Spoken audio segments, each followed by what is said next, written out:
Energies बहुत लो हुई हैं क्योंकि सुबह सुबह उठा ही नहीं जा रहा था। आज गले में इतनी तकलीफ है, पानी भी लो ना तो एकदम से ना गले में दर्द हो रही है। बिल्कुल ऐसा ही है। इसके ऊपर हम पहले तो ये बताते हैं कि इसकी वजूहात क्या हैं, ऐसी क्या रीज़न है कि एकदम जैसे मौसम सर्दी की तरफ आता है, जैसे आपने बात की कि पहले बहुत खुशगवारी महसूस होती थी कि अब मौसम ठंडा हो गया, पसीने नहीं आएंगे, गर्मी नहीं होगी, चिपचिपा नहीं होगा, हम बड़े फ्रेश फील करेंगे। और लेकिन जैसे ही अब सर्दी आती है, अब ज़ुकाम, फ्लू, सर दर्द, बॉडी एक्स, फीवर ये उसके साथ आ जाती हैं।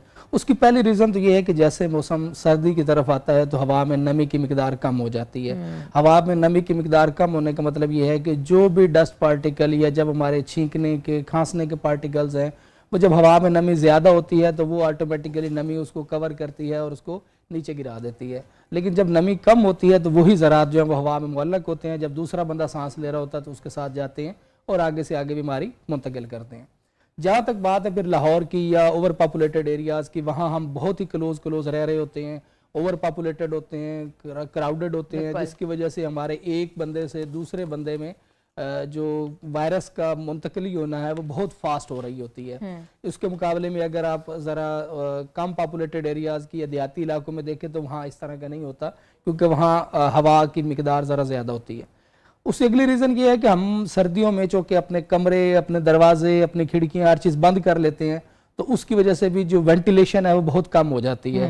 तो जो वायरस है वो वहीं घूमता फिरता रहता है, एक ने छींका, दूसरे ने खांसा और तीसरे को फ्लू हो गया। तो ये इस तरह से हमारा जो ओवर पॉपुलेशन है वो हमें इस तरफ धकेलता है कि आप जाके वायरस का, जो फ्लू का जो वायरस है, जो इन्फ्लुएंजा का वायरस है, उसको घसीटें और अपने अंदर ले जाएं। बिल्कुल ऐसा ही है। ये मुझे बताइएगा कि ये वायरस जो था पहले किस ज़माने में सुना करते थे इन्फ्लुएंजा, मगर अब ये टर्म इन्फ्लुएंजा है ये बहुत ज़्यादा जो है अस्पतालों का रुख कर रही है, लोगों को डायग्नोज हो रहा है कि आपको इन्फ्लुएंजा है।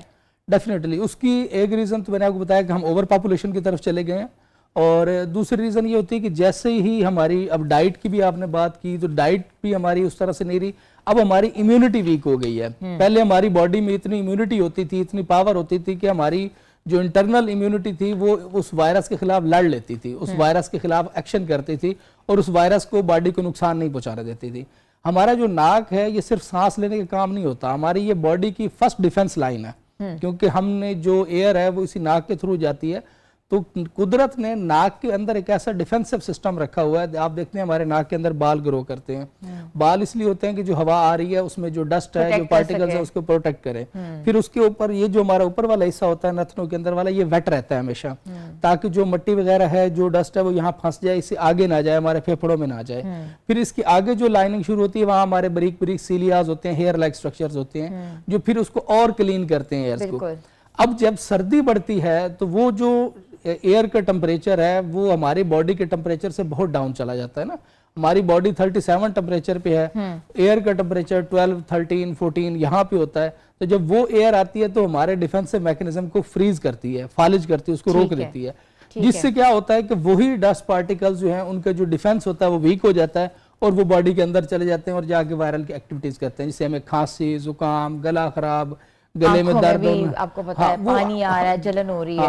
बिल्कुल ऐसा ही है डॉक्टर इदरीस, बिल्कुल आप बात सही फरमा रहे हैं, लेकिन हम चाहते हैं कि आप प्लीज रेमेडीज के ऊपर बताएं। जी जी, क्योंकि रेमेडीज जो होती हैं बहुत जरूरी हैं। अक्सर लोग जो है वो एंटीबायोटिक्स नहीं खा सकते, उनको ड्रग इरप्शन हो जाता है, एलर्जीज बहुत ज्यादा इस मौसम में प्रिवेल होती हैं। तो कौन कौन सी घर में हम बैठे बैठे जो है रेमेडीज यूज कर सकते हैं और कौन सी वो रेमेडीज हैं? जी बिल्कुल, सबसे पहले तो मैं ये आपको बताना चाहूंगा कि फ्लू और वायरस में हमें एंटीबायोटिक्स लेने भी नहीं चाहिए। ठीक है, एंटीबायोटिक जो है वो एंटीबैक्टीरियल काम करती हैं और ये जो इशू है ये वायरल इशू है। तो एंटीबायोटिक्स वायरस के अगेंस्ट काम ही नहीं करती हैं। तो लिहाजा जो सार्फिन ये सोचते हैं कि हम फ्लू में या जुकाम में एंटीबायोटिक खाएं, तो उनको ये क्लियर एक मैसेज देना चाहूंगा आपके शो के थ्रू कि एंटीबायोटिक्स उस पर इफेक्टिव नहीं होती। अब हम आते हैं कि हम इसको नेचुरल बेस पे कैसे इसको ट्रीट कर सकते हैं। उसमें सबसे पहली बात ये कि हम अपनी डाइट में कुछ चेंजेस करेंगे। अच्छा, डाइट में हम वो चेंजेस करेंगे जो हमारी बॉडी को इम्यूनिटी की तरफ लेके जाएं और हमारी बॉडी की जो एनर्जी है उसको बहाल करें। उसमें सबसे पहले तो सूप आ जाता है, वो आप अंडे का बनाएं, वो आप चिकन का बनाएं, वो आप बीफ का बनाएं, फिश का बनाएं। जो गोश्त के सूप हैं वो बहुत इफेक्टिव होते हैं इस सारी सर्दी की बीमारियों में। अच्छा, चाहे जुकाम हो, खांसी हो, गला खराब हो। एक तो ये होती है कि जब वायरस जो है वो चूंकि कोल्ड इन्वायरमेंट में ग्रो कर रहा होता है, अगर वो वायरल हमारे गले में है या नाक में है या पीछे खुराक वाली नाली में, तो जैसे ही हम गर्म कॉफ़ी, चाय, सूप लेते हैं तो वो किल करती है उसको। जैसे हम एक हमारा फलसफा है कि हम पानी अगर उबाल के पीते हैं तो उसमें जरासीम नहीं होते, सेम इसी तरीके से जब हम गरम गरम सूप या चाय या कॉफ़ी ले रहे होते हैं या गरम दूध ले रहे होते हैं तो बहुत इफेक्टिव होता है।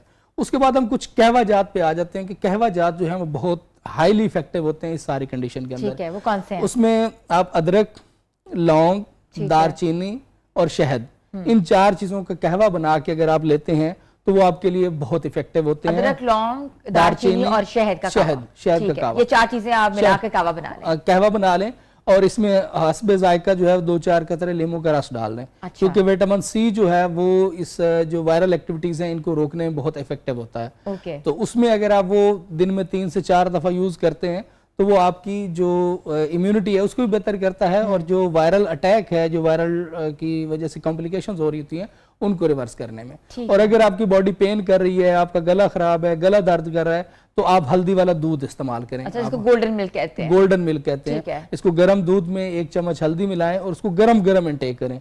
सर्दियों की ये भी एक बहुत अच्छी चीज होती है कि हम गर्म पानी या गर्म दूध या गर्म चाय पी सकते हैं, तो हमें ये ज्यादा से ज्यादा पीनी चाहिए।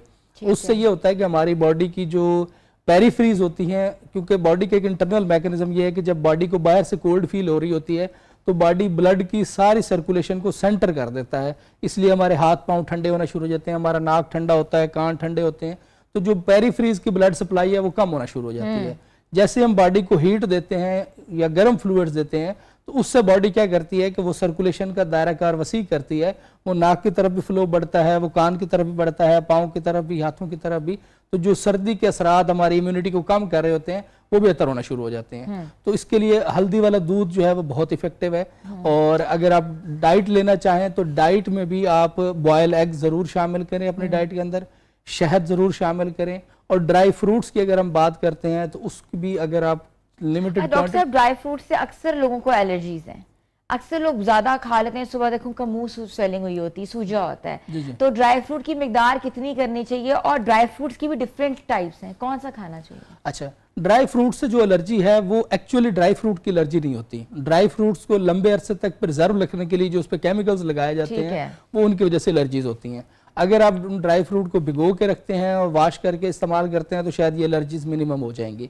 और इसके अलावा अगर आप ये पूछना चाहें कि कौन से ड्राई फ्रूट ज्यादा लेने चाहिए इस मौसम में स्पेशली, उसमें किशमिश बहुत इंपॉर्टेंट है, खजूर बहुत इंपॉर्टेंट है, इंजीर बहुत इंपॉर्टेंट है, और किसी हद तक आप काजू और पिस्ता जो है उसको लिमिटेड क्वांटिटी में यूज करते हैं तो आपकी बॉडी की एनर्जी जो है वो मेंटेन रहती है। कोलेस्ट्रॉल फ्री ड्राई फ्रूट कौन सा होता है इसमें जिसमें कोलेस्ट्रॉल ना हो? बहुत इंटरेस्टिंग सवाल किया है। जो कोलेस्ट्रॉल है वो फैट्स के साथ बनता है, आयल्स के साथ नहीं बनता। और जितने ड्राई फ्रूट्स हैं इनमें आयल्स होते हैं, इनमें फैट्स नहीं होती। फैट्स हमेशा हमें एनिमल डाइट से मिलती है, गोश्त और अंडा, दूध, दही, इन चीज़ों से हमें फैट्स मिलती हैं। और जितने वेजिटेबल्स हैं वो हमें आयल्स देते हैं। आयल्स कभी भी बॉडी में फ्रीज नहीं होते, आयल जो है वो कन्वर्ट नहीं होते कोलेस्ट्रॉल के अंदर, फैट्स के अंदर।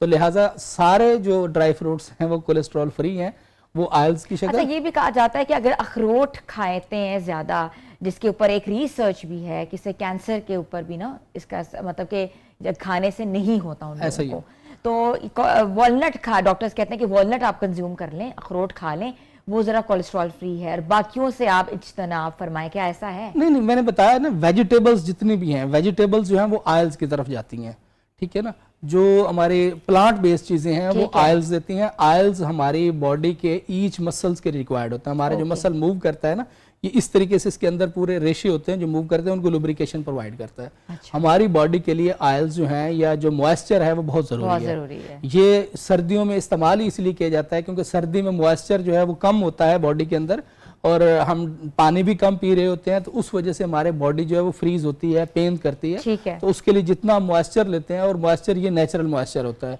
मूंगफली हो गई, वॉलनट हो गए, बादाम हो गए, काजू हो गई, पिस्ता हो गया, इनके अंदर नेचुरली, और नारियल हो गया, इनके अंदर नेचुरली आयल्स मौजूद होते हैं जो बॉडी को मॉइस्चर प्रोवाइड करते हैं और बॉडी की मसल्स मूवमेंट के लिए और मसल एनर्जी के लिए बहुत रिक्वायर्ड होते हैं। ठीक है डॉक्टर साहब, जिनको जो है एस्थमा का इशू है, दमे का इशू है, सांस का इशू है, उसके लिए नेचुरल रेमेडी क्या होनी चाहिए? सबसे पहले तो उनकी प्रिवेंशन ये है, जैसे आपने बात की कि हमारे जो इन्वायरमेंट है उसके अंदर डिफरेंट ड्रॉपलेट्स जो होते हैं, बीमारी फैलाने वाले पैथोजेंस, वो मुअल्लक होते हैं।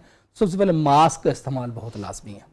ठीक है। मास्क लाजमी इस्तेमाल करें, और दूसरे नंबर पे रोज़ाना शाम को वो स्टीम लाजमी लें, ताकि अगर कोई किसी वजह से उनके नाक में या उनके जो आँखों में या कहीं भी वो कोई ऐसे पार्टिकल्स फंसे हैं, जैसे आप भाप लेते हैं तो वो गर्म हवा जब जाती है तो वो उसको क्लीन कर देती है। भाप लात को लाजमी लें, और उसके साथ साथ जो मैंने आपको कहवा बताया है, जिसमें लौंग है, इलायची है, दारचीनी है और शहद है, इसमें छोटा सा टुकड़ा वो अदरक का शामिल कर लें। जब अदरक शामिल करेंगे तो वो उनकी जो नेचुरल इन्फ्लेमेशन होती है, जो ठंडी हवा की वजह से हो रही होती है, वो इन्फ्लेमेशन रिड्यूस हो जाती है और उनको सांस लेने में बेहतरी फील होती है। एक सवाल आपसे ये है, जो अक्सर लोग पूछते हैं कि सर्दियों में सबसे ज़्यादा भूख क्यों लगती है? हर 2 घंटे के बाद हम फील कर रहे होते हैं जैसे हमने तो कुछ खाया ही नहीं है, क्यों?